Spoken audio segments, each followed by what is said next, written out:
हमारे ये जीवन में ज्यादातर ये आर्त ध्यान से हमारा जीवन चल रहा है। एक सामान्य एग्जाम्पल से समझेंगे, जैसे कि मतलब किसी पार्टी को मिलना था, मतलब कल सवेरे मिलना है।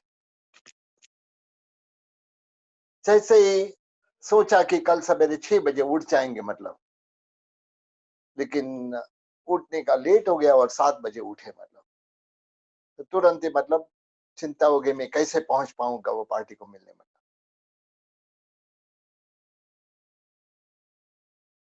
तो आदमी दुखी हो जाता है, आर्त ध्यान में आता है। मतलब थोड़े समय में मतलब उनको फोन आता है कि वो पार्टी का भाई कि मैं आज 10 बजे की जगह 11 बजे मिलूंगा। मतलब तो बहुत शांति, आह वाह, आज बहुत शांति, चलो 1 घंटा में लेट हूँ, कोई वांदा नहीं। जैसे स्नान करने जाता है, देखता है तो आज करंट नहीं है, मतलब तो पानी गर्म नहीं हुआ, तो दुखी हो जाता है। तो ऐसे हमारे जीवन में एक एक दग पग पे मतलब हमारा अर्थ ध्यान चलते रहता है। गया मतलब दुकान पे गया, मतलब दुकान में जाने के बाद 1 घंटा तक इंतजार किया, मतलब कोई एक ग्राहक नहीं आया, बहुत दुखी हो जाता है। अचानक ही बहुत बड़े कस्टमर का फोन आया कि मैं आ रहा हूँ, मतलब आपके दुकान में, आप है ना दुकान में। मतलब तो तुरंत ही मतलब आनंदित हो जाता है। मतलब जिस पार्टी से मिलना था, मतलब वह पार्टी आती है, लेकिन कुछ जमता नहीं है, तो वापस दुखी हो जाता है। जो आदमी कस्टमर आने वाला था वो आया, मतलब और अच्छा ऑर्डर देके गया, तो एकदम खुश हो जाता है। तो हमारा जीवन यही आर्त ध्यान, रौद्र ध्यान, आर्त ध्यान में मतलब जा रहा है। तो यह ध्यान कब तक चलेगा, मतलब और आज के जमाने में हमारे जो आज के सिचुएशन में हर एक व्यक्ति के जीवन में आर्त ध्यान गिरा हुआ है। कई प्रकार से, पहले तो दर्द के बारे में, मतलब जो ये कोरोना व्याधि है, मतलब उसके बारे में आर्त ध्यान कि ये व्याधि लग नहीं गया तो अच्छा है। मतलब क्योंकि कई लोगों को मतलब ऐसे हमारे नजदीक आते हैं और उनका मतलब रोग हमको लग जाता है। तो यह यहाँ पे भी आर्त ध्यान, आर्त ध्यान, दुकान खोल के बैठे मतलब लेकिन धंधा नहीं हो रहा है, वहां पे भी आर्त ध्यान। और आगे कैसे चलेगा, मतलब लॉकडाउन खुलेगा या नहीं, मतलब खुलेगा तो कैसे खुलेगा, आगे धंधा कैसे चलेगा, मतलब कैसे मैं अपना मतलब सारा संसार मतलब संभालूंगा। यह प्रकार का मतलब ये इस प्रकार से कई प्रकार की चिंता हमारे जीवन में है। तो ये आर्त ध्यान हमारे जीवन में एक अंग बन गया है। मतलब और ये आर्त ध्यान से हमको मतलब छूटना है, तो हमें धर्म ध्यान की ओर जाना पड़ेगा। क्योंकि जब तक आत्मा में धर्म ध्यान नहीं आता है, तब तक हमारी आत्मा आर्त ध्यान में ही मस्त रहती है। मतलब इसके लिए कहते हैं कि हमको आज धर्म ध्यान के बारे में थोड़ा समझेंगे। धर्म ध्यान के 4 प्रकार है: आज्ञा विचय, अपाय विचय, विपाक विचय और संस्थान विचय। ये 4 प्रकार के धर्म ध्यान है। परमात्मा की आज्ञा वही मेरे लिए सर्वोपरि है। भगवान ने जो कहा है वह मेरे लिए सर्वोपरि है। इसका चिंतन करना, मतलब आज हमारे जो भी भाई लोग हैं, मतलब भाई बहन है, मतलब देखते कि मतलब कई सारे भाई बच के रहे, मतलब कारण क्या है, मतलब हमारी जो परमात्मा की आज्ञा है, मतलब हर एक परमात्मा की आज्ञा, मतलब आज जो लोग मजबूरी से जो परमात्मा की आज्ञा उठा रहे हैं, लेकिन हमारे परमात्मा ने यह सारी बात मतलब उनकी आज्ञा में ही है। जैसे कि गर्म पानी पियो, एक दूसरे को प्रणाम करो, यह जो आज मजबूरी के कारण कर रहे हैं, मतलब ऐसे ही मतलब जो एक एक परमात्मा की आज्ञा देखेंगे, एक एक आज्ञा में मतलब हमारा हित छुपा हुआ है। बाहर का मत खाओ। आज देखो मतलब ऑटोमेटिकली लोगों का बाहर का खाना कम हो गया है या बंद हो गया है। तो यह सारी वस्तु परमात्मा की आज्ञा मानने वाले को तो कोई तकलीफ ही नहीं है। इसके लिए कहते हैं कि ये आज्ञा विचय, आज्ञा के बारे में चिंतन करना। कोई भी चीज हम करते हैं मतलब तब यही सोचना कि मतलब इसमें परमात्मा की आज्ञा है या नहीं है तो कोई वांधा नहीं, मैं ये कार्य करूंगा, मतलब नहीं है तो मतलब मैं यहीं रुक जाऊंगा। इस तरह से हमारी आत्मा यदि चिंतन करेंगी मतलब तो हमारी आत्मा जरूर बच पाएंगी। मतलब दूसरा प्रकार है अपाय विचय। यहाँ संसार में मतलब कई प्रकार से मतलब विपत्तियां आती है, नुकसान होता है, ठोकरें खानी पड़ती है, हड़तोत होना पड़ता है, मतलब नुकसान उठाना पड़ता है, कई प्रकार के दुखों मतलब आ जाते हैं, कहीं पे भी चैन नहीं मिलता है।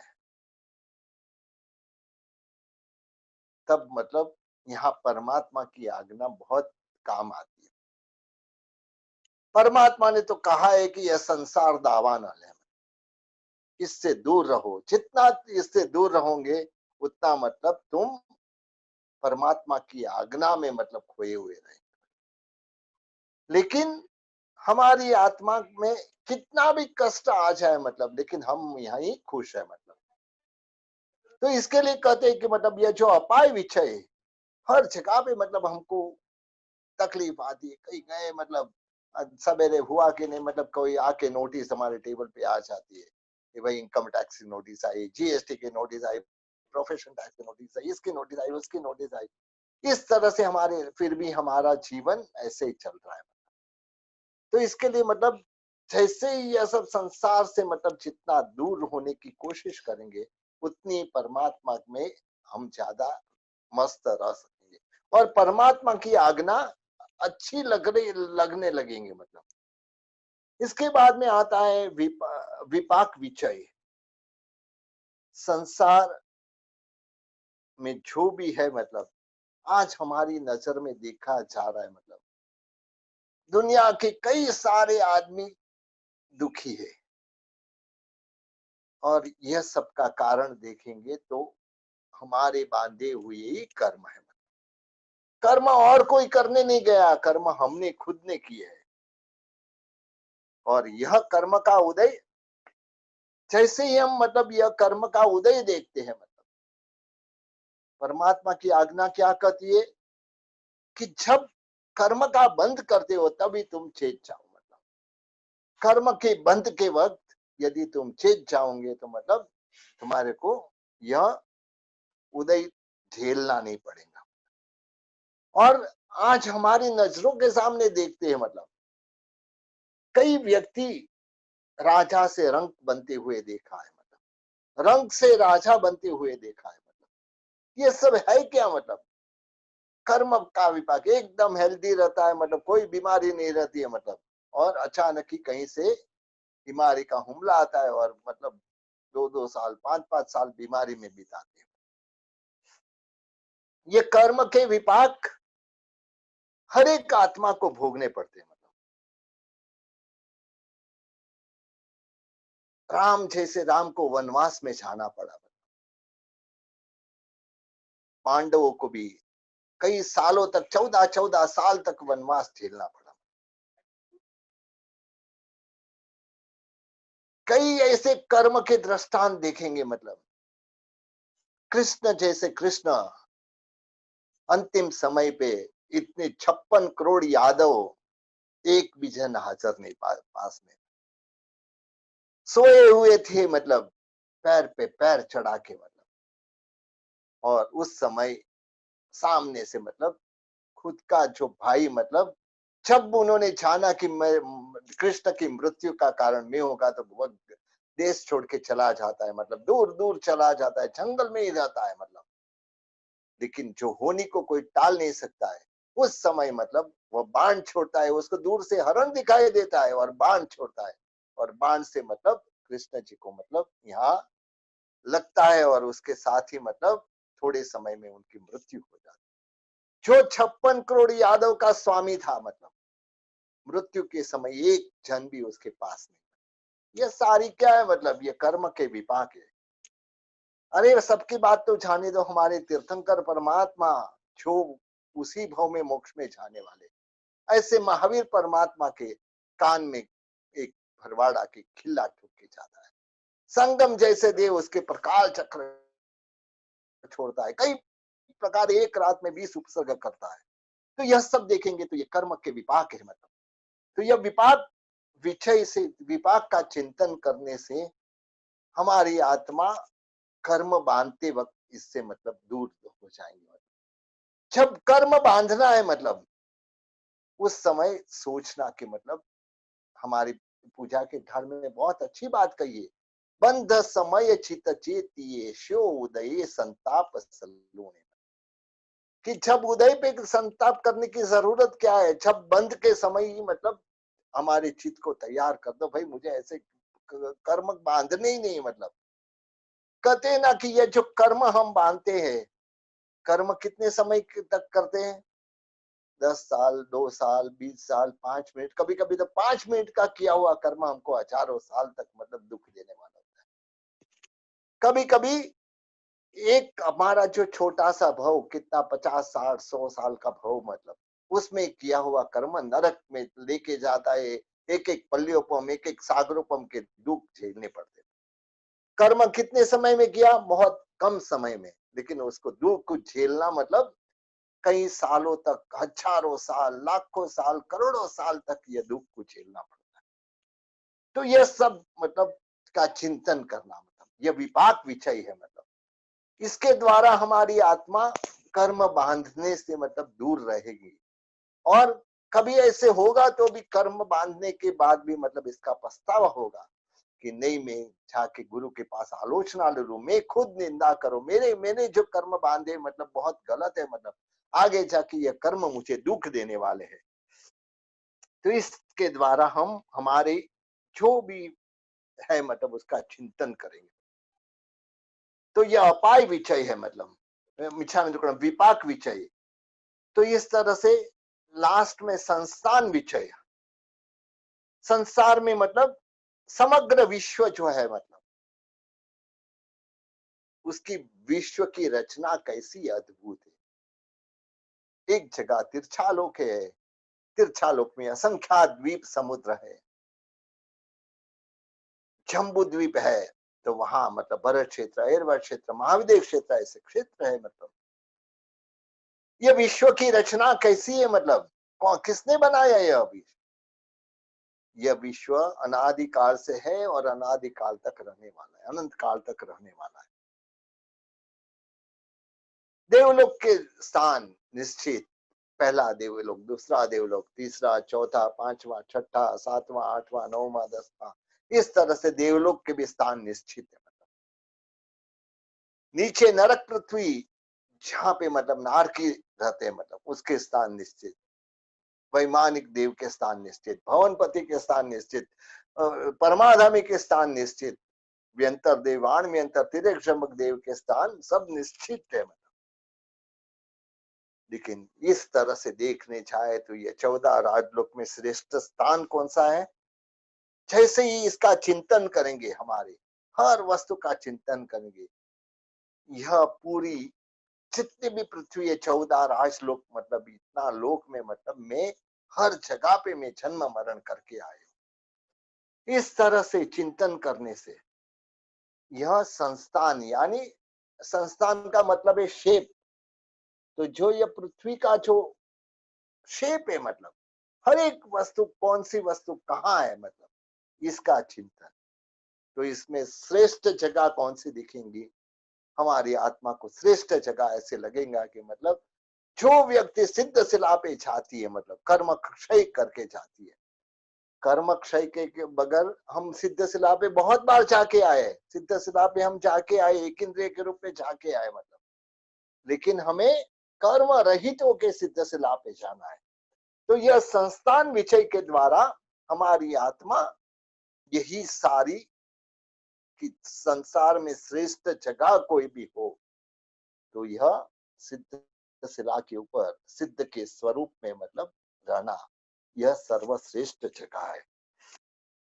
तो इस तरह से हमारी आत्मा जब इसका चिंतन करती है, तो ये चिंतन से के द्वारा ये जो चारों, पहले तो हमारी आत्मा यह हर एक वस्तु का चिंतन जब करेंगी, मतलब पहले तो भगवान की आज्ञा का चिंतन, दूसरा है यह जो हर जगह पे दुखी हो रहा हूं मतलब इसका चिंतन, तीसरा है विपाक का चिंतन, कर्म के विपाक कितने भयानक होते हैं, मतलब कई छोटे से मतलब एक एक देखेंगे, मतलब हमारे खंदक मुनि के विपाक देखेंगे, मतलब सिर्फ एक कहा था कि देखो कैसे मैंने पूरी छाल उतार ली, मतलब खाली एक फल की छाल उतारी है और उसमें मतलब उनके शरीर की छाल निकाल।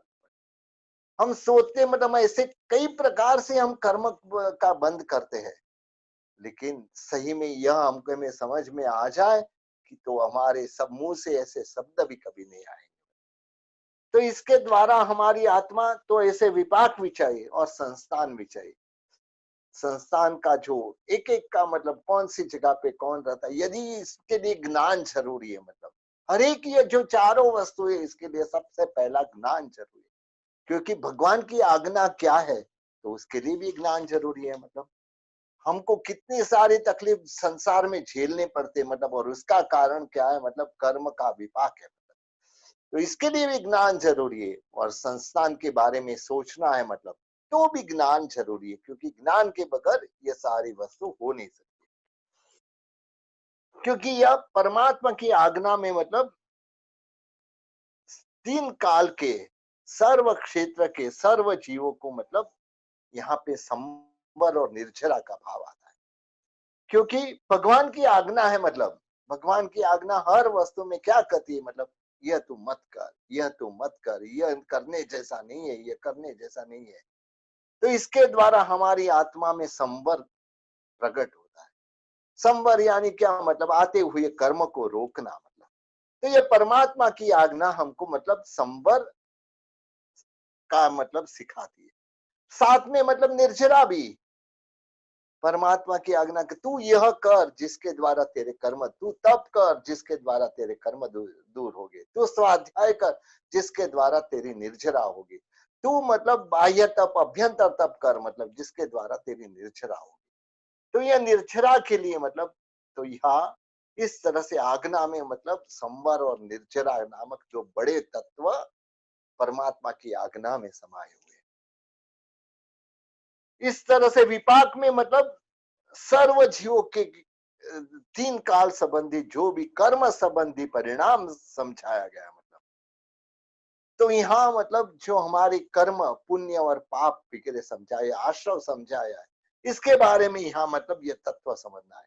यदि आश्रव को समझ लेंगे कि हमारी आत्मा के ऊपर कर्म आके लगते हैं, मतलब और ये कर्म बंद होता है, उदय होता है, उदीर्णा होती है, सत्ता में कर्म रहते हैं, मतलब तो यह जो हर वस्तु ये हम समझेंगे, मतलब तो इसके द्वारा हमारी आत्मा कर्म बंध से मतलब अटक जाएंगे।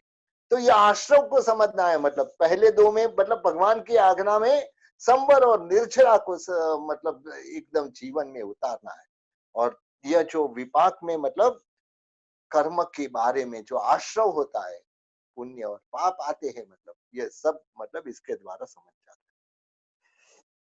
हैं। और संस्थान जो विषय है उसमें मतलब हे ज्ञेय और उपादेय, तो इसके द्वारा हमारी आत्मा हे यानी छोड़ने योग्य क्या है, ज्ञेय यानी जानने योग्य क्या है, उपादेय यानी मतलब आदरने योग्य क्या है। ये तीन वस्तु हमारी आत्मा ये संस्थान विषय से समझ सकती है।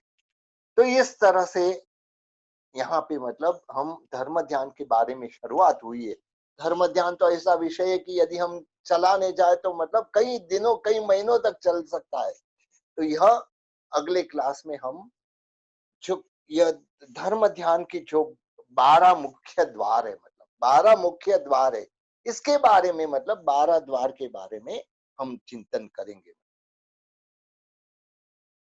नाणम्य के अर्थ में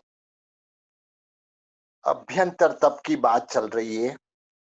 अभ्यंतर तप में ध्यान, जो हमें आर्त ध्यान और रौद्र ध्यान का निवारण करना है और धर्म ध्यान और शुक्ल ध्यान में प्रवृत्त होना है। तो यहाँ हम धर्म ध्यान समझ रहे हैं। आगे मतलब 12 द्वार बताए, धर्म ध्यान में 12 द्वार बताए।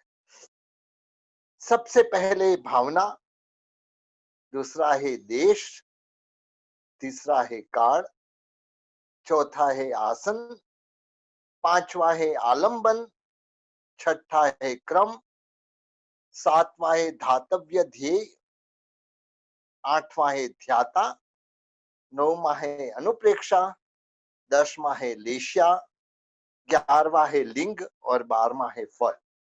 तो यहाँ धर्म ध्यान के बारे में हमें यह बार जो द्वार है मतलब उसके बारे में थोड़ी समझ लेनी। पहले सबसे पहले भावना। भावना में मतलब 3 प्रकार की भावना है। इच्छा में 4 प्रकार की भावना है। सबसे पहली है ज्ञान भावना, दूसरी है दर्शन भावना, तीसरी है चारित्र भावना और चौथी है वैराग्य भावना। ज्ञान भावना यानी क्या? जो आज हम कर रहे हैं, ज्ञान सीखने का, सिखाने का, जो अध्यात्म शास्त्र रहते मतलब जो हमारे अध्यात्म जीवन में मतलब जो उपयोगी होता है, ऐसे ज्ञान का अभ्यास करना। इसके द्वारा आत्मा में मतलब निश्चयपना आता है कि हाँ यह वस्तु ऐसी है, भगवान ने बताए हुए सब तत्व बरोबर है, मतलब इस तरह से विश्वास आता है। तो यह ज्ञान भावना के द्वारा हमारे जीवन में ज्ञान यानी आध्यात्मिक ज्ञान पढ़ने की रुचि पैदा होती है। और यह जब रुचि पैदा हुई, आज हमने मतलब कुछ सुना, इसके साथ में इसका चिंतन किया, तो हमारे जो कहीं अशुभ कर्म आते हुए रुक जाते। तो जिसके द्वारा हम मतलब शुभ कर्म का बंद करते हैं, उस समय हमारी आत्मा धर्म धर्म ध्यान में रहती है। इस तरह से दर्शन भावना, जो मिथ्या ज्ञान और तद अनुकूल प्रवृत्ति से दूर रहने वाले और शासन निष्ठा और प्रशम आदि भावना में रहने वाले को यह दर्शन भावना होती है। और जब सद दर्शन प्राप्त होता है मतलब, तो इससे लाभ क्या होता है? जो हमारा दुराग्रह होता है मतलब उससे निवृत्ति होती है। हमारे में कई प्रकार के दुराग्रह है, ऐसे थोड़ी होता है, ऐसा होना ही नहीं चाहिए, ऐसा भगवान ने कहा है तो ऐसा कैसे होता है, मतलब ये सारे दुराग्रह जब हमारे में दर्शन भावना आती है, दर्शन भावना यानी सबसे पहले हमारे में श्रद्धा आती है। श्रद्धा में मतलब जो भी परमात्मा ने कहा है वह सब वचन सही है, इस तरह की जब भावना आती है तब हमारे आत्मा यह शुभ भाव में रहता है। इसके बाद में आती है चारित्र भावना। कोई भी संवर और निर्जरा का पोषक जो अनुष्ठान है मतलब उसको दृढ़ता पूर्वक आचरण करना, वह कर्मों की उससे उसके द्वारा कर्म की निर्जरा होती है। यानी जो भी क्रिया ऐसी है जिसमें संवर आता हो और निर्जरा आती हो, पोषक जो उसका पोषक जो अनुष्ठान है मतलब हमारा प्रतिक्रमण यानी क्या है, मतलब यही संवर और निर्जरा का पोषक है। मतलब सामायिक यानी क्या है, मतलब यही संवर और निर्जरा का अनुष्ठान, मतलब दृढ़ता पूर्वक आचरण करने से कर्म की निर्जरा होती है। तो ये कर्म की निर्जरा के लिए चारित्र भावना हमेशा जब समय मिले सामयिक करो, चलो प्रतिक्रमण का समय हुआ प्रतिक्रमण करो, इस तरह से हमारे हम अंदर हमेशा भावना रहती है। ये चारित्र का भी औषध का अनुकूलता हो, ये औषध लो, तो इस तरह से 64 प्रहरी की औषध की अनुकूलता है, 64 प्रहरी औषध करो, आगे उससे आगे बढ़ के उपधान करने की अनुकूलता है, उपधान करो। तो यह सारी चारित्र भावना आती है। एक बात है, हम जब कुछ भी करते हैं मतलब जब एक हमेशा क्या होता है, कोई भी क्रिया हम मतलब कि उपधान हम करने की भावना है हमारे, सोच रहे कि मतलब मुझे उपधान करना है, उपधान करेंगे साल 2 साल के बाद, लेकिन वो भावना 2 साल से मतलब हमारे अंदर चलती है कि मुझे उपदान करना है, मुझे मतलब उपदान करना है, मुझे माला पहननी है। तो यह जो भावना मन में रहती है वह धर्म ध्यान है, और इसके द्वारा कर्म की निर्जरा की शुरुआत हो जाती है। उपदान करेंगे तब तो निर्जरा होगी ही मतलब, लेकिन उसके पहले जब मतलब हमारी आत्मा यह धर्म भावना से निर्जरा करती है। इस तरह से मतलब वैराग्य भावना यानी क्या मतलब, राग, द्वेष, कषायो, विषयों ऊपर मतलब विजय की प्राप्ति करना मतलब, और त्याग और आत्मनिष्ठा से आसक्ति, विषयों की इच्छा और यह सब मतलब को छोड़ना। क्योंकि हमारी आत्मा राग में तो बहुत समय रही है, हर जन्म में, तिर्यंश में भी राग, देव के भाव में भी राग, मनुष्य भाव में भी राग, लेकिन वैराग्य भावना कैसे आएंगी मतलब।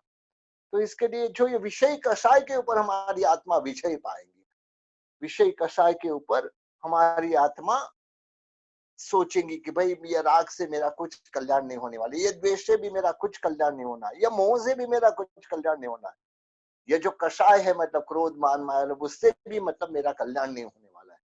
तो उसके ऊपर जब विजय प्राप्त कर देंगे मतलब, तो आत्मनिष्ठा आएंगी मतलब कि नहीं मुझे तो ऐसा ही करना है, मैं इसकी गुलामी थोड़ी करूंगा करके।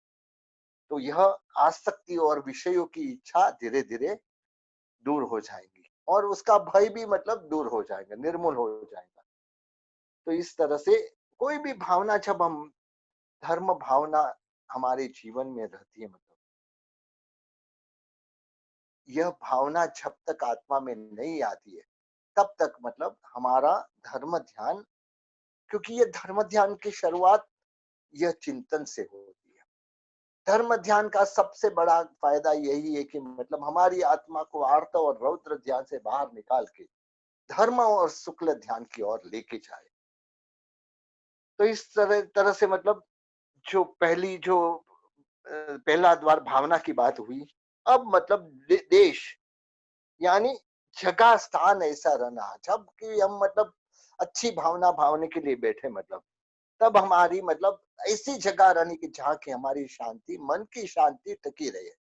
सामयिक करने बैठे ऐसी जगह पे बैठे वहां और डिस्टरबेंस है मतलब, तब क्या होगा, हमारा दिमाग मतलब सामयिक में नहीं रहेगा, हमारा दिमाग प्रतिक्रमण में नहीं रहेगा। तो इसके लिए कहते हैं कि मतलब ये देश यानी जिस जगह पे हमको ध्यान करना है वह जगह मतलब हमारे दिमाग को स्थिर कर सके, ऐसी जगह रहनी चाहिए। और ऐसी जगह मतलब जहाँ शांति प्राप्त होती है मतलब, और ध्यान करने में बैठने में कोई वांधा नहीं होता है, ऐसी जगह ढूंढनी चाहिए। और ऐसी जगह पे ध्यान करने से हमारी आत्मा अवश्य मतलब धर्म ध्यान में जुड़ती है मतलब। फिर इसके बाद में आता है काल। ऐसा काल पसंद करना, यहाँ मतलब ध्यान के लिए कोई काल निश्चित नहीं होता है। आज हमारी अनुकूलता, कोई भी ध्यान करना है मतलब, ये ध्यान के बारे में हमको बहुत आगे बहुत बहुत कुछ है, क्योंकि ये ध्यान का विषय ऐसा है कि मतलब हम इसके विषय में और कितने भी डीप जाएंगे मतलब, तो हमका हमारा समय इसमें मतलब कई कितने दिनों चलेगा मतलब, लेकिन हमको यहाँ मतलब हमारे लिए जितना जरूरी है उतना मतलब समझेंगे। तीसरा है काल। कभी भी ध्यान करना है मतलब, आत्मा में ध्यान करना है, किसी समय हम अभी फ्री है, कोई काम नहीं मतलब, अभी आजकल लॉकडाउन चल रहा है मतलब, कोई काम नहीं, बैठ के चिंतन करो बस, भाई मेरी आत्मा क्या कर रही है, किसके लिए मतलब मैं मनुष्य हो पाया है मतलब, क्या कर रही है। इस तरह से हमारी आत्मा जब चिंतन करेंगी, समय का कोई नहीं है कि दिन में करे या रात में करे, कोई भी समय पे मतलब हमको यह ध्यान करना है।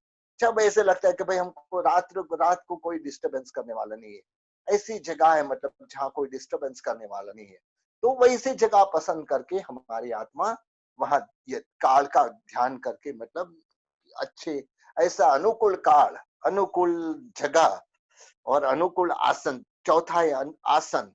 आसन यानी जो आसन पे रह के मतलब हमारे जो महापुरुष हो गए मतलब, कई महापुरुषों ने मतलब बैठे बैठे ध्यान किया, कई महापुरुषों ने पद्मासन में ध्यान किया मतलब, कई महापुरुषों ने मतलब खड़े खड़े ध्यान किया मतलब, आसन पे खड़े होके ध्यान किया, कई महापुरुषों ने सोते सोते ध्यान किया मतलब, हमारी सिद्ध शिला पे मतलब जो हर जो भी जैसे मतलब अंतिम समय पे जो मुद्रा होती है वही मुद्रा में मतलब हमारी ऊपर मतलब जो प्रभा होती है सिद्धशिला के ऊपर, जो अंतिम समय पे जो अवस्था होती है, यानी संथारा किया वो सोते सोते मतलब तो उसकी प्रभा वैसे ही सिद्धशिला के ऊपर रहती है। मतलब जो खड़े खड़े ध्यान किया होता है वहां पे भी वह भी ऐसे सीधे सीधे खड़े खड़े मतलब वही मुद्रा मतलब वहां प्रभा के रूप में रहती है।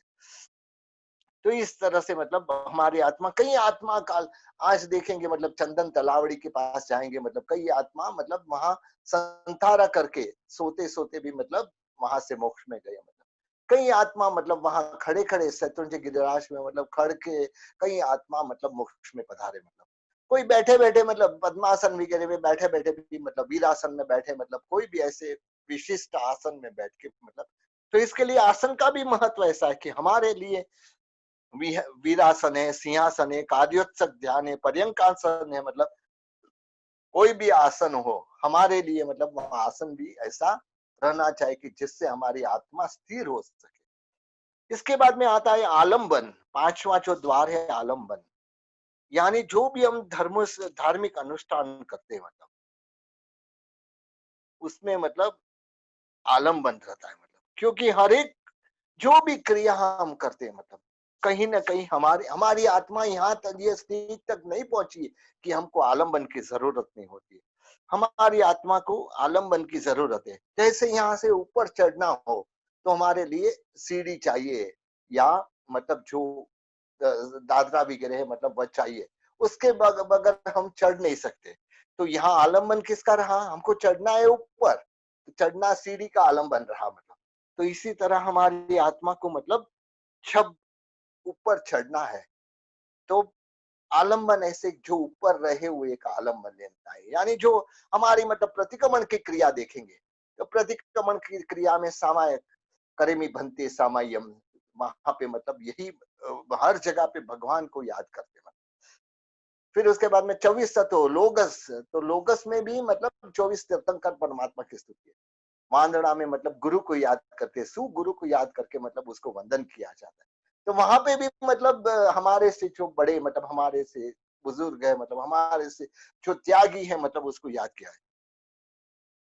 प्रतिक्रमण में मतलब पाप आलोचन की क्रिया है। मतलब जहाँ पे भी मतलब वहां पे भी मतलब आत्मा के साक्षी और भगवान की साक्षी या गुरु की साक्षी पे मतलब यह सारी क्रिया करते हो।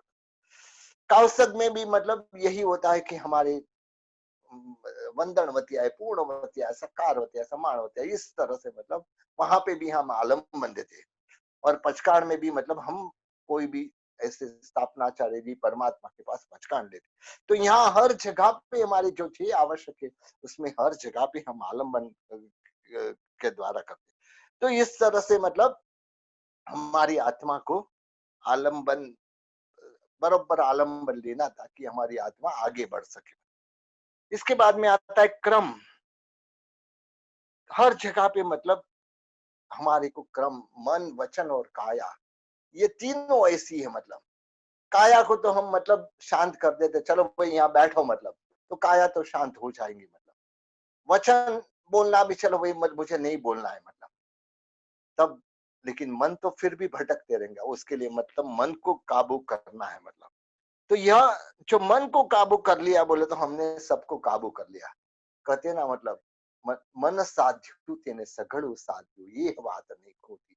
जिन्होंने मन को साध लिया उन्होंने सबको साध लिया। तो इस तरह से मन को मतलब हमने हमारे तो मन वचन और काया को हमारे कंट्रोल में ध्यान के समय रखना, यही मतलब वह करना चाहिए। मतलब इसके बाद में आता है कि जो धर्म ध्यान में मतलब आगे बढ़ते हुए ध्येय ध्यातव्य ध्यान करने योग्य, यानी हम जो ध्यान करने वाले हैं मतलब हम ध्याता है। मतलब हमारा ध्येय क्या है, मतलब सबसे पहले तो ये ध्येय नक्की करना चाहिए। मतलब कि ध्येय यानी क्या है, मतलब हमारा ध्येय हमको क्या प्राप्त करना है वह ध्येय है हमारा।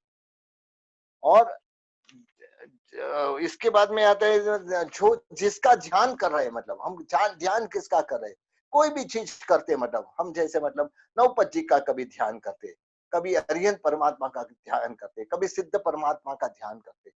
तो यहाँ जो हम ध्याता हम है, मतलब ध्येय हमारा मतलब सिद्ध शिला को प्राप्त करना या मोक्ष को प्राप्त करने का ध्येय है मतलब।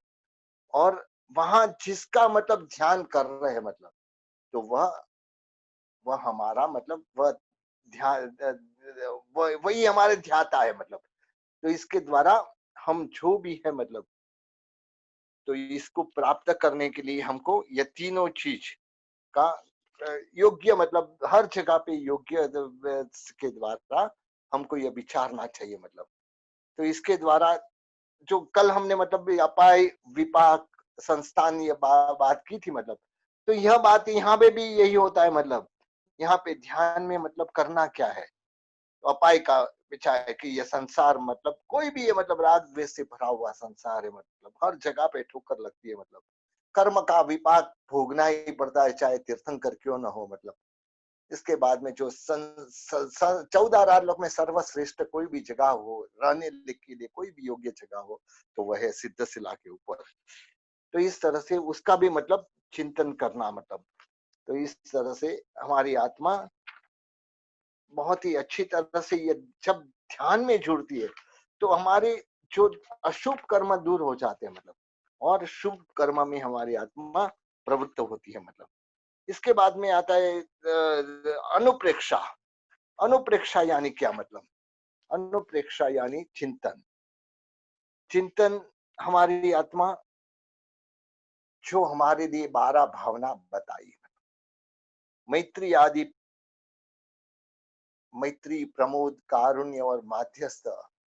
इसके बाद में अनित्य, अशरण, संसार वगैरह जो 12 भावना बताई मतलब, तो यह सारी भावना को भाना चाहिए मतलब।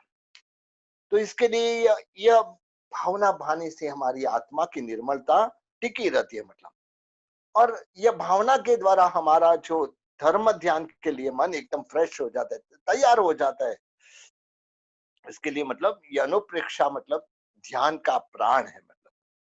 अनुप्रेक्षा ध्यान को पोषण देता है मतलब। अनुप्रेक्षा ध्यान को मतलब बहुत ही अच्छी तरह से मतलब वह करने में सवत देता है। तो यह अनित्य आदि 12 भावना के बाद में आगे कभी देखेंगे मतलब। अब मतलब लेश्या के बारे में सोचेंगे। ये जब ध्यान में हो तब हमारी आत्मा शुभ लेश्या में होनी चाहिए, क्योंकि अशुभ लेश्या में रहे मतलब कृष्ण लेशा, नील लेशा, कापोत लेशा में रहे तो हमारा ध्यान, मन की स्थिरता नहीं होती, क्योंकि मन ही जब अपसेट होता है तो मतलब वहां स्थिरता नहीं आती। इसके लिए मतलब यहाँ लेशा के द्वारा हमारी आत्मा को शुभ लेशा यानी पद्मा और शुक्ल, तेजो पद्मा और शुक्ल, ये 3 लेशा में से कोई भी लेशा में हमको रहना चाहिए।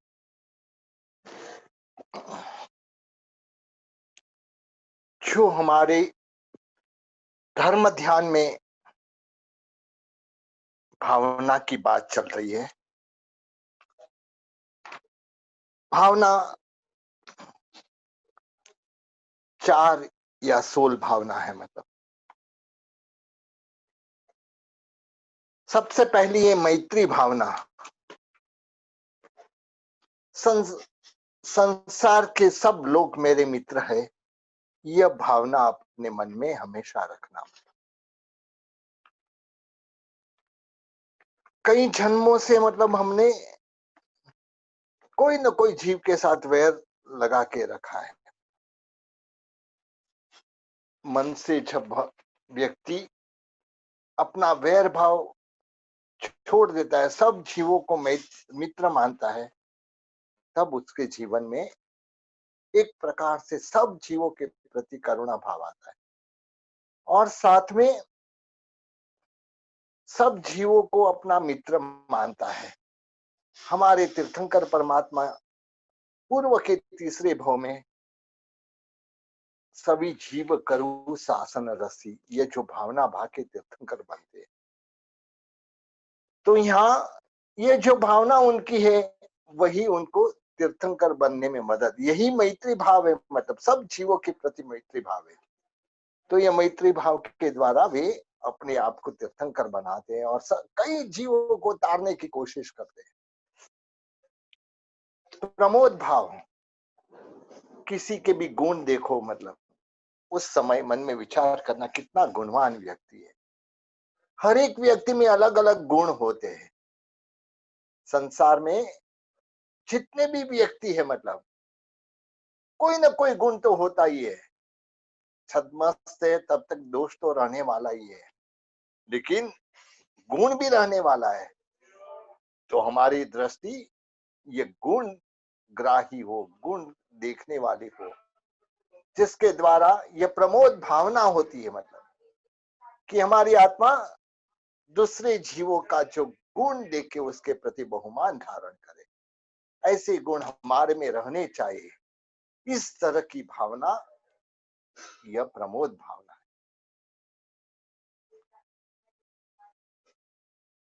कारुण्य भावना, संसार के जीवों के प्रति करुणा, कभी भी मतलब धर्म के रहित जीव को देख के, ऐसे मतलब बेचारे दुखी जीव को देख के, ऐसे रोगी जीव को देख के अंतर से करुणा भाव आना, मतलब बेचारा कैसा दुखी है, मतलब इसका दुख दूर होना चाहिए। यह भावना कारुण्य भावना है। और माध्यस्थ भावना, व्यक्ति के जीवन में कितने सारे प्रसंग आते हैं, कभी सुख का प्रसंग आता है, कभी दुख का प्रसंग आता है, कभी बहुत ज्यादा दुख आ जाता है, कभी बहुत ज्यादा सुख आ जाता है। इस समय पे भी आदमी मध्यस्थता में रहना, कोई भी संजोग में मतलब अपने आप को समभाव में रखना, मतलब तो यह 4 मूल भावना है। और उससे आगे जो 12 भावना है उसकी बात करें। सबसे पहली ये अनित्य भावना। संसार में हमारे को दिखाई देने वाली हर वस्तु अनित्य है। शरीर अनित्य है, यौवन अनित्य है, धन संपत्ति अनित्य है, कुटुंब वगैरह संबंधी भी अनित्य है, मतलब और कहते ना कि मतलब हमारा आरोग्य अनित्य है, यौवन अनित्य है, संपत्ति अनित्य है, जीवन भी अनित्य है। और इस तरह से जो अनित्य है, मतलब हर वस्तु दिखाई देने वाली वस्तु अनित्य होते हुए भी हमारी आत्मा कैसे मतलब हर वस्तु में आनंद लेती है। तो यह अनित्य भावना जब हमारी आत्मा में मतलब ये कोई भी वस्तु ये दूर हो जाए, हमारी चली जाए, तब यही भावना भाना कि यह अनित्य थी, मतलब नित्य रहती तो रहती थी मेरे साथ, अनित्य है इसके लिए मतलब ये दूर हो गई। मतलब आरोग्य भी ऐसा है, मतलब जब हमारा शरीर मतलब कमजोर, बीमारियां देखो आज दुनिया में कितनी सारी बीमारियां फैली हुई है, मतलब कोरोना नाम की व्याधि पूरी दुनिया में फैली हुई है। मतलब ये क्या है, मतलब ये सब अनित्यता के मतलब दृष्टांत है। मतलब यौवन अनित्य है, युवान एकदम अप टू डेट रहता है, मतलब थोड़ा समय 5-10 साल जाता है, मतलब सिर पे सफेद बाल आ जाते हैं, मतलब और ऐसे ही जीवन में मतलब परिवर्तन आ जाता है। मतलब संपत्ति अनित्य है, आज है कल नहीं रहेगी, मतलब तो यह संपत्ति भी अनित्य है और जीवन भी अनित्य है। व्यक्ति का जीवन रात को देखते कि मतलब कल तो कभी कभी सवेरे समाचार मिलते कि फलाना व्यक्ति मतलब गुजर गया, मतलब रात को तो देखा हुआ था। तो यह जीवन का अनित्यता है, मतलब ये जीवन भी अनित्य है। तो इस तरह से यह जो सारे अनित्य है, मतलब यही भावना भानी, मतलब आत्मा कल्याण साधना है। तो ये अनित्य भावना के द्वारा हमारी आत्मा का कल्याण कर सकते हैं। मतलब संसार में हर वस्तु अनित्य है, फिर मैं किसके पीछे दौड़ू, मतलब तो इस तरह से अनित्य भावना है। मतलब इसके बाद में आती है अशरण भावना। मतलब यहाँ पे व्याधि, बुढ़ापा और मृत्यु से घिरा हुआ जो संसार है, मतलब वहां जो प्राणियों है, मतलब जो भी व्यक्ति है, मतलब उसको कोई किसी का भी शरण नहीं है। इस तरह से चिंतन करना यह अशरण भावना है। जैसे शेर होता है जंगल में, मतलब मृग के मतलब एक जो ग्रुप रहता है, मतलब उसमें आके मतलब मृग को पकड़ के चला जाता है। इस तरह से हमारी भी मृत्यु इस तरह से होगी। कभी हम बैठे रहेंगे और हमको मतलब जो कहते हैं ना कि यमराज लेके गया, मतलब तो ऐसे हमारे भी मृत्यु हो जाएंगे मतलब। तो इस तरह से तो उस समय किसी का शरण नहीं होता है संसार में मतलब। देखो, व्यक्ति जब जाता है मतलब कोई उसको शरण देने वाला नहीं होता है।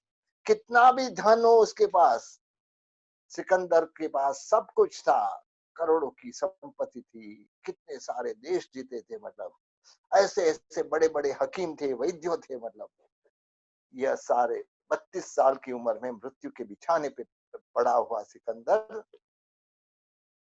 राज वैद्य को बोलता है, तू मेरा पूरा राज्य ले ले मतलब, और मुझे मतलब आरोग्य दे दे मतलब। राज वैद्य बोलते हैं मतलब, राजन इसका कोई इलाज नहीं, मृत्यु का कोई इलाज नहीं है मतलब, हमारे पास मृत्यु का इलाज आज तक कोई ढूंढ नहीं पाया है मतलब। तो इसके लिए यह तो कोई संभव वस्तु नहीं है मतलब।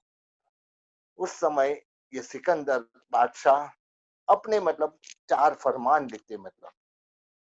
एक तो मतलब कि जब मेरी मृत्यु हो जाए, मेरा छना ना निकले मतलब, उस समय मेरा हाथ खुले रखना। कि व्यक्ति खाली हाथ आता है, मुट्ठी बंद करके आता है, लेकिन खाली हाथ चला जाता है, यह दुनिया को संदेश मिलना चाहिए। दूसरा मतलब कि मेरे आगे मतलब मेरी जो जनाजा है मतलब, वह वैद्यों और हकीमों के हाथ उठाना मतलब, ताकि लोगों को ऐसे ऐसे मतलब धनवंतरी वैद्य और हकीम थे, फिर भी मतलब इनको बचा नहीं पाए मतलब। आगे सैन्य को दौड़ाना मतलब कि यह सैन्य इतना लाख कई देशों को जीतने वाला सैन्य भी मतलब ये मृत्यु के सामने हार गया मतलब। और चौथी वस्तु, मेरे स्मशान में मतलब जितना भी मेरी धन संपत्ति, हीरा माणिक मोती में कई राज्यों से मतलब जीत के मतलब लाया, लूट के लाया मतलब, वह सबको मतलब स्मशान में इकट्ठा करना और लोगों को बताना इतना सारा धन संपत्ति थी, फिर भी सिकंदर को कोई बचा नहीं सका मतलब। तो इस तरह से यह अशरण भावना है। यहाँ किसी का शरण नहीं है मतलब, संसार में शरण लेने का कोई वो नहीं है मतलब, कोई भी रक्षण नहीं कर सकते। चाहे अपनी पत्नी हो, चाहे माता पिता हो, चाहे अपना पुत्र हो, जब मतलब समय आता है मतलब कोई रक्षा नहीं कर सकता है। रोग में भी कोई रक्षा नहीं कर सकता है, मृत्यु में भी कोई रक्षा नहीं कर सकता है। तो इस तरह से यह अशरण भावना भाना। फिर संसार भावना, 4 गति रूप यह संसार अनंत दुखों से भरा है। कभी तिर्यंच गति में चाहते, कभी नरक गति में चाहते, कभी देव गति में चाहते हैं, और कभी मतलब मनुष्य गति प्राप्त करते हैं। तो यहाँ कर्म वर्षात निरंतर हमको भ्रमण करना पड़ता है। जो एक भव में माता होती है, दूसरे भव में पत्नी बनती है मतलब, एक भव में स्त्री होती है, दूसरे भव में पुत्री होती है मतलब, एक भव में जो पिता होता है, दूसरे भव में पुत्र होता है मतलब।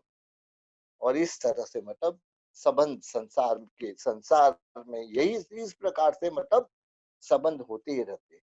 इसके लिए कहता कि मतलब इसका त्याग करना, यह संसार भावना कैसा है, संसार त्याग करने जैसा है। तो इसके द्वारा संसार भावना को, इसके द्वारा कि ये संसार दुखमय है मतलब, और जो भी जीव है मतलब अनेक प्रकार से पीड़ा पाते हैं। जन्म का दुख है, वृद्धावस्था का दुख है, रोग का दुख है, और मरण का दुख है। ये 4 मुख्य संसार में दुख है मतलब। तो इसको यह मान के मतलब संसार के प्रति वैराग्य भाव लाना मतलब। और जो व्यक्ति सुख भोग रहा है वह सुख नहीं है मतलब, सुख का आभास है, सुख का भ्रम है मतलब। इस तरह से यह संसार की भावना भाना। चौथी भावना है एकत्व भावना। यह जीव अकेला आया है, अकेला जाने वाला है। सुख या दुख केवल वह अकेला ही भोगता है। इस तरह से मतलब चिंतन करना मतलब, मैं अकेला हूं, मेरा कोई नहीं, मैं भी किसी का नहीं हूं मतलब। और इस तरह से मतलब अधीन मन से साधक पुरुष विचारना चाहिए मतलब। क्योंकि मेरा है कौन, मेरा सिर्फ मेरा आत्मा ही मेरा है जो शाश्वत है, बाकी सब संजोग से उत्पन्न हुए मतलब। कहते ना मतलब हमारे संथारा पोथी की में एक गाथा आती है, एगो में सासवो अप्पा नाण दंसण संजो शेषा में बाहिरा भावा सभ्य संजोग लखना। एगो में सासवो अप्पा, मेरा आत्मा एक ही शाश्वत है, मतलब जो ज्ञान दर्शन से सहित है।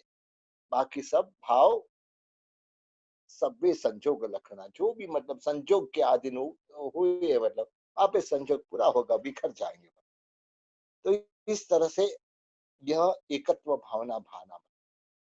इसके बाद में आती है अन्यत्व भावना।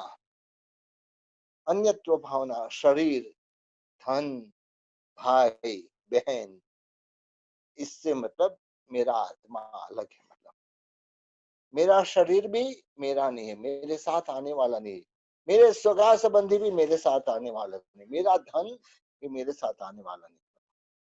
तो इसको अन्यत्व भावना बोलते, मतलब खुद के कुटुंबी जन, नौकर चाकर, जो शरीर है अपना, यह सबसे मैं अलग हूं, मतलब इस तरह से निश्चयात्मक बुद्धि जिसमें पैदा हुई हो, वह व्यक्ति शोक में आता नहीं है, मतलब कभी भी शोक करता नहीं, मतलब क्योंकि जो अन्यत्व भाव का आश्रय लेता है, मतलब इसमें एक एक भावना भाने की मतलब क्यों बताई, मतलब हमारी आत्मा जो आर्त ध्यान रौद्र ध्यान में जाती है, उससे मतलब बाहर निकल के धर्म ध्यान और शुक्ल ध्यान की ओर ले जाने के लिए ये सारी भावना बहुत काम करती है। मतलब जब अन्य मतलब ज्ञानी कोई व्यक्ति हमारा बहुत नजदीक का रहे चला जाए, मतलब उस समय यही मानना कि भाई वह तो दूसरा था, मैं दूसरा हूँ, मतलब मेरा आत्मा शाश्वत है। वह तो मतलब संजोग के अधीन मिले थे, मतलब जैसे धर्मशाला में बाहर से कई लोग आते हैं, एक आता है बॉम्बे से आता है, एक आता है बैंगलोर से आता है, एक आता है कलकत्ता से आते हैं, और वहां मिलते हैं, मतलब 2 दिन मतलब साथ में रहते हैं और वापस बिछड़ जाते हैं। तो इस तरह से संसार का मेला भी ऐसा है, इसी तरह का है, मतलब तो इस तरह से सब अन्य है करके ऐसा मतलब भावना भावना। इसके बाद में आती है असुचित्व भावना। यह जो अपना शरीर है, वह असुचि का भंडार है, मतलब हमेशा मतलब हमारे शरीर के विविध द्वारों से असुचियां बहती है, मतलब कितने भी चाहे अत्तर लगा दो, मतलब कितने भी सुगंधमय शुद्ध पदार्थ लगा दो, मतलब हमारे शरीर के संसर्ग में आने से थोड़े समय में ही वह भी असुचिमय बन सकता है, मतलब तो ऐसे मतलब यह शरीर पर मोह किसका, मतलब एक विनय विजय महाराज साहब अपने शांत सुधारस ग्रंथ में मतलब बहुत बड़ी बात करते, मतलब कि हे मूढ़ जीव, फिर करके तू स्नान कर रहा है, मतलब और मल के स्थान रूप यह शरीर को चंदन के द्वारा विलेपन करता है। आज हमारे पास डीओ लगाते हैं, कोई सेंट लगाते हैं, कोई यह लगाते हैं, मतलब और फिर मतलब ऐसे मानते हैं कि हम पवित्र है, मतलब इस तरह से इस यह शरीर पे मोह धारण करता है। लेकिन ये शरीर कभी शुद्ध होता नहीं है, मतलब जो जैसे मतलब जहाँ पे गंदगी रहती है वहां शुद्धि कितना भी करो, गटर रहती है वहां पे कितनी भी शुद्धि करो, कितना भी सेंट डालो, तो वहां शुद्धि होती नहीं। ऐसे ही हमारा शरीर भी इसी प्रकार का है, मतलब तो यह गटर के साथ हमारा शरीर को मतलब यह भावना में सरखाते, मतलब कि जैसे मतलब जो जहाँ गटर रहती है, मतलब वहां मतलब अभी पहले का कचरा निकला या नहीं निकला, दूसरा कचरा आ ही जाता है, मतलब और वह कचड़े से हमेशा मतलब वह दुर्गंध बहती रहती है। तो इस तरह से मतलब हमारे शरीर में भी कितना भी अच्छी वस्तु डालो, मतलब कितना भी अच्छा खुराक डालो, हमको बहुत पसंद है ऐसा रसगुल्ला वगैरह डालो, मतलब तो भी वह दूसरे दिन मतलब वह मल के स्वरूप में ही परिवर्तित हो जाता है। तो इस तरह से हमारी जो यह भावना है, मतलब ये भावना भाने से हमारी आत्मा बहुत ही कोई भी संजोग में मतलब वह जी सकती है, मतलब कोई भी संजोग रहे उस संजोग में दुखी नहीं होती। उस समय में मतलब अपने को एकदम बता शॉकिंग ऐसा नहीं लगता है, कोई भी संजोग रहे उस समय जी सकती है, मतलब इसके बाद में आती है आश्रव भावना। मतलब आश्रव के हेतु के विचार करना, मतलब कि मेरे को मतलब जो कर्म लगे हैं, मतलब वह जैसे पर्वत में से मतलब चारों ओर पानी की झरने बहते हैं मतलब, और इसके द्वारा जो तालाब है मतलब वह भरता है मतलब। ऐसे हमारी आत्मा में मतलब मिथ्यात्व, अविरति, प्रमाद, कषाय और योग, इसके द्वारा कर्म जो आते हैं मतलब, और आत्मा कर्मों से मतलब भरपूर हो जाता है।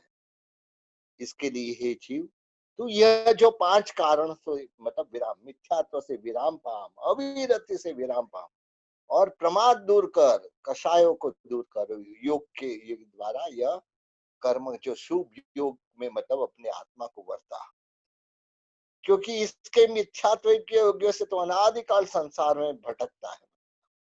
कर्म की उत्पत्ति का मुख्य कारण यह मिथ्यात्व है, ऐसा समझ के रखना मतलब। विषय में लुब्ध हुआ जीव मतलब अपना हाल एकदम खराब करता है मतलब, जैसे हाथी, मछली, भौरा, ये पतंग, पतंगिया मतलब, और हिरण वगैरह अपनी मतलब एक एक इंद्रिय से मतलब एक एक इंद्रिय के उससे मतलब अपने खुद का विनाश करती है मतलब।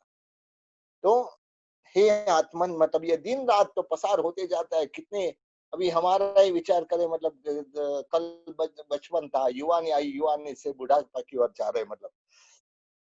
तो यह जो गई हुई क्षण वापस नहीं आती है मतलब, इस तरह विचार करके तू प्रमाद का त्याग कर, क्योंकि प्रमाद तेरे में जब तक रहेगा मतलब तब तक तुझे आज नहीं कल करूंगा, कल नहीं परसों करूंगा, परसों नहीं मतलब बाद में करूंगा, और इसी तरह धर्म क्रिया करने का मतलब जब आगे आगे बढ़ता है मतलब, और जिंदगी पूरी हो जाती है, पता भी नहीं लगता है कि मेरी जिंदगी पूरी हो गई। इसके लिए धर्म करने का जो दिन है, आज का दिन है, धर्म करना है, अभी करना है मतलब। तो इस तरह से, और इसके साथ क्रोध, मान, माया, लोभ जो कषाय मतलब जो आत्मा समृद्धि को लूट रहा है मतलब, ये पूरे मतलब जो कषाय ऐसे लुटा रहे हैं कि आत्मा की समृद्धि को लूट के चाहते हैं मतलब। तो यह संसार रूपी जो वृक्ष है मतलब उसका सिंचन करने वाला जो कषाय, उसका तो त्याग कर, और मन से, वचन से और काया से कितने कर्म बंद करता है। यह सब मतलब कर्म बंध से तू निवृत्त हो जा, इस तरह से आत्मा को समझा के हम यह सारी भावना भाना है।